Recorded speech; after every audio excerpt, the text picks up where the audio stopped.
Today we're going to be making a Chinese classic, Sichuan-style dandan noodles or dandan mian, a humble bowl of wheat noodles with a lip-smackingly creamy and spicy sauce, topped with minced meat and pickles. This dish has gotten pretty popular all over China. You can even find it in Japan, where it became tantanmen, one of the more popular varieties of ramen, I believe, and it's one of the few more authentic dishes that has even made its way into, the Chinatowns and sort of more traditional Chinese restaurants in bigger Western cities, outside of Asia. And what I want to do today is we're going to first, of course, learn about and pay respect to the original, only to then do the unthinkable, which is making the same recipe, only using Italian spaghetti and Italian pasta technique.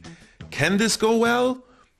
We'll find out. This is the long-awaited part 4 of my series on Sichuan food, one of the big culinary families in China. This series is sponsored by Ming River Sichuan Baijiu. Baijiu is China's #1 distilled spirit, and Ming River is the first brand bringing the authentic Sichuan-style baijiu to people outside of China. More on that later, but now let's make some dandan noodles. And of course, the first question would be, what are they? And the answer is actually in the name. So this is what dandan mian looks like in Chinese. This part over here means dan, to carry, to schlep on your shoulders, while this one means mian, noodles. And while that might sound like a slightly unusual combination at first, that's actually exactly the origin of these noodles. Back in the day, in Chengdu, the capital of China's Sichuan province, food vendors were carrying these 2 baskets with ingredients and then setting up pop-up eateries, as we would call them today, all over town. The locals, as well as the vendors themselves, started calling them dandan mian, or carried noodles, as far back as 1841. That's the earliest mention I could find. And you know what?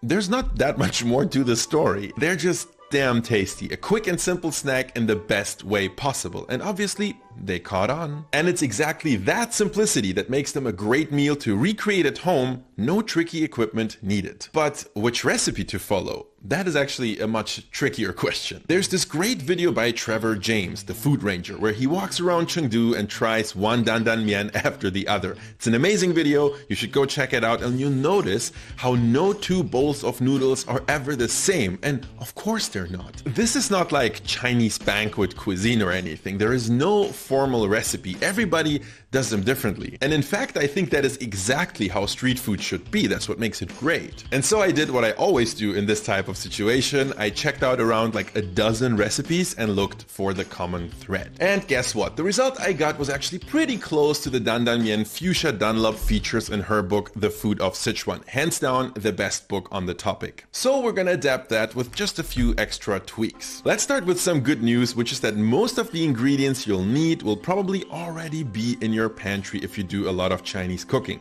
We'll get into them as we cook. We'll start with the meat topping. For that, add some cooking oil or onion oil, which is what I'm using for extra depth, into a wok or deep cast iron skillet. Now add some ginger and fry until aromatic. Then go in with the minced pork and a bit of Chinese cooking wine. Beef or chicken thigh are definitely acceptable alternatives, or even shiitake mushrooms. And for the cooking wine, just leave it out if you don't want it, no big deal. Now we're gonna get to the one ingredient, and I promise there's only one that is very common in dandan mian but very difficult to source outside of China, and that is ya cai. It's a special type of pickled mustard green with a mild and unique taste, but fortunately there's a pretty decent workaround for it, I think, and that would be mustard green stem pickle, which are a bit different, but I think they work just fine here, and you will almost certainly find something like this at your local Asian grocery store. This is what they look like, and if you mince them very finely, they will look like this and be perfect for adding straight into our minced meat and giving everything a good stir fry. For seasoning, we'll add some sweet bean paste or hoisin sauce if you like,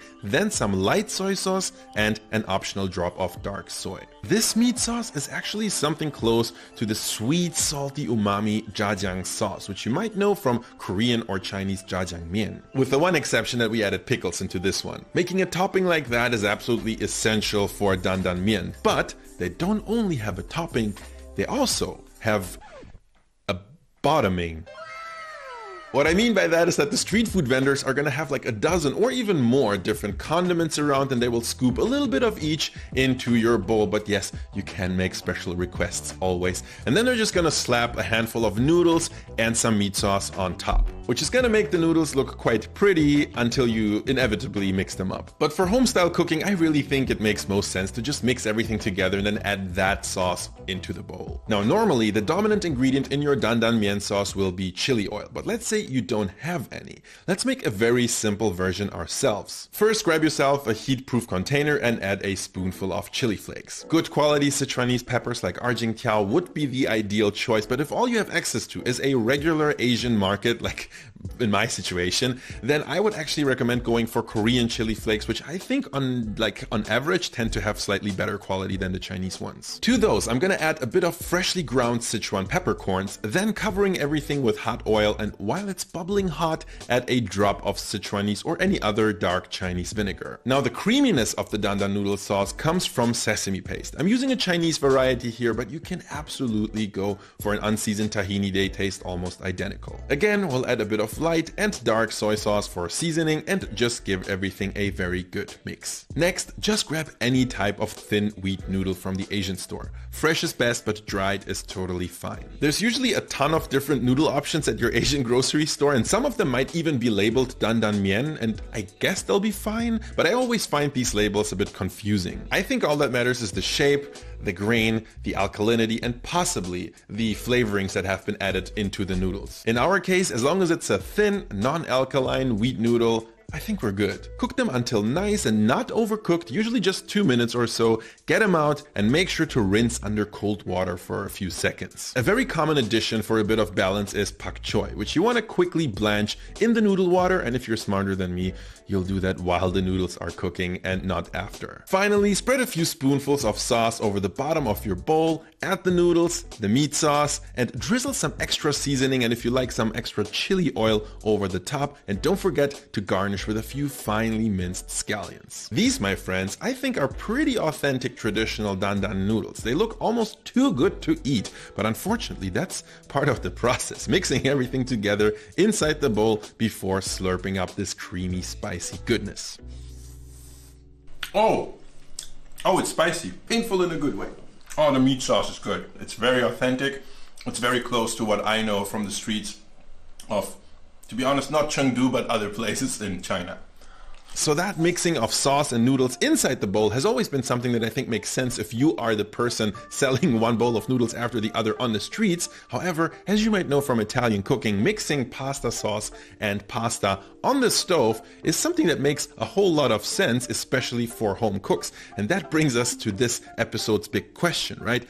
Is it possible to make Sichuanese dandan noodles with Italian pasta and technique? We're gonna answer that question right after a quick word from this video's sponsor, Ming River Baijiu. Look, dandan noodles have helped to put Sichuanese food on the culinary map all over China, and Sichuanese style baijiu has done something very similar, but in the world of drinks. The distillery that makes Ming River Baijiu, called Luzhou Laojiao, actually has hundreds of years of tradition, but it was only in the 1950s that they released the first textbook on how to make Sichuanese baijiu, and that definitely put that style of baijiu on the map. It became a huge thing all over the country. But the fun thing about Ming River is that they really like to play around with non-traditional ways to drink baijiu, kind of like what we are about to do with dandan noodles, by the way. For example, they created a few fancy baijiu cocktails and drinks. And here's one of them, the street food mule. We'll start with a long drink glass decorated with a rim of chili salt. Into that, we'll add 40 ml of Ming River baijiu, 30 ml of passion fruit juice,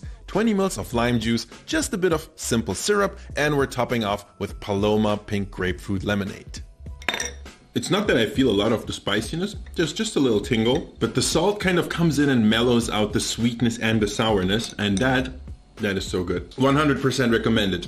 If you get your hands on Ming River baijiu, definitely try making the street food mule. This really is a delicious and unique drink that really accentuates the fruity and tropical notes of Sichuan style baijiu. If you want to get to know the flavor of the original Sichuan baijiu, Ming River is definitely the way to go, and it's available in the US and Europe. Make sure to check out the link in the video description to find out how you can get your hands on this guy. But now let's make some Italian dandan mian. As I mentioned before, we're going to be using the exact same ingredients except for one. We'll swap out the Chinese noodles for some good quality Italian spaghetti. Outrageous, I know, but I have very high hopes, so let's see what happens. I'll start by dropping in my pasta into some boiling water, and unlike with Chinese noodles, you definitely want to make sure to generously salt the pasta water. Now while those cook, we're gonna prep our pasta sauce on the side. I'll start with scallion whites, fried in some onion oil, then adding the pork and ginger first, then the mustard stem pickles to get our meat sauce, but this time I will actually not make a separate sauce, but instead mix all the other ingredients straight in the pan. Now transfer your 80% cooked pasta, yes, it must still be very, very al dente,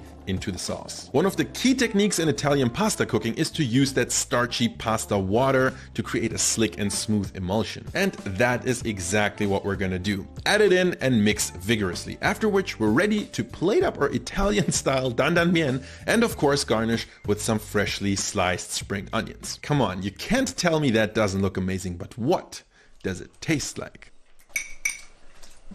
This is really good. This is far better than the other version. Good spaghetti make amazing Chinese style noodles. These noodles work better than any other kind of quick noodle that I have ever bought from an Asian supermarket. Guys, we're changing the game over here. We're changing the game. Now, in case you couldn't tell, yes, I did expect those to taste pretty good, but I did not expect those to taste straight up amazing, like incredible. I would love to see a lot more experimentation in cooking Chinese noodle dishes like that. 所以说，来自中国的同学们，还有来自四川的同学们，我知道你们的担担面已经很完美、很巴适，对不对？但我还是想挑战你们，就是用这个意式做法，还有意大利的面条，家里做个担担面，你们肯定会喜欢的，我保证。Thanks for watching, everyone, and I'm gonna see you in the next one.